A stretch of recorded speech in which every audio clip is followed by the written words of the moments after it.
হাদিসে প্রিয় নবী সাল্লাল্লাহু আলাইহি ওয়াসাল্লাম ছেলেদের হারাম কাজ সম্পর্কে বিস্তারিত বর্ণনা করেছেন এবং এই ছোট ছোট হারাম কাজের জন্য হাসরের ময়দানে তাদের ভয়ঙ্কর শাস্তির মুখোমুখি হতে হবে। প্রিয় দর্শক, আজকে আপনাদের পুরুষের 10টি হারাম কাজ সম্পর্কে জানাবো। এই হারাম কাজ থেকে প্রিয় নবী বারবার বিরত থাকতে বলেছেন। প্রিয় নবী বলেছেন, যে ব্যক্তি আমার হাদিস অন্য কাউকে শেয়ার করলো তার জন্য আল্লাহর বিচার দিবসে আমার শাফায়াত ওয়াজিব হয়ে যাবে। অবশ্যই ভিডিওটি সবাইকে শেয়ার করবেন এবং মুসলিম ভাইদেরকে এই 10টি কাজ থেকে বিরত থাকার জন্য জানিয়ে দিবেন। তো চলুন বেশি কথা না বলে শুরু করি আজকের ভিডিও। অবশ্যই ভিডিওটি সম্পূর্ণ দেখবেন এবং এই 10টি হারাম কাজ সম্পর্কে জেনে যাবেন। 1 নম্বরে রয়েছে হাতে পায়ে মেহেদি লাগানো। প্রিয় দর্শক, পুরুষদের জন্য হাতে পায়ে মেহেদি লাগানো নিষিদ্ধ। প্রিয় নবী সাল্লাল্লাহু আলাইহি ওয়াসাল্লাম বলেছেন, নারী পুরুষের হাত বিবেচনা করা হয় হাতের মেহেদি দিয়ে। নারীদের হাত সব সময় মেহেদিতে রাঙানোই উত্তম। 2 নম্বরে রয়েছে নিরেট বা এক কালারের লাল ও হলুদ রঙের পোশাক পরিধান করা। অবশ্যই পোশাকের ক্ষেত্রে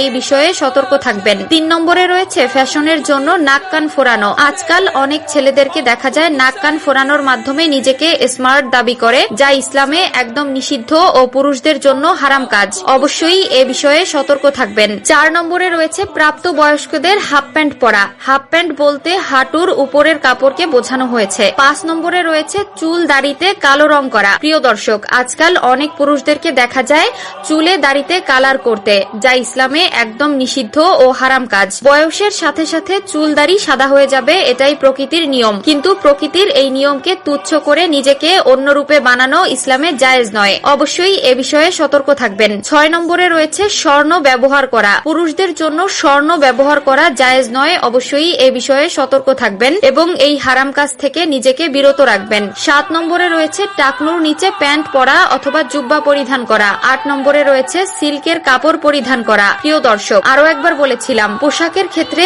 অবশ্যই একটু সতর্ক থাকবেন। পুরুষদের জন্য যে সকল পোশাক হারাম তা কখনোই পরিধান করবেন না। 9 নম্বরে রয়েছে নারীদের মতো মাথার চুল লম্বা রাখা। 10 নম্বরে রয়েছে নারীদের মতো পোশাক পরিধান করা ও তাদের অনুকরণ করা। আজকাল ফেসবুক ও অন্যান্য সোশ্যাল মিডিয়ায় ঢুকলে দেখা যায় ভাইরাল হওয়ার জন্য ছেলেরা মেয়ে সেজে অভিনয় করে, মেয়েদের মতো চলাফেরা করে ও পোশাক পরিধান করে, যা ইসলামে নিষিদ্ধ এবং সম্পূর্ণ হারাম।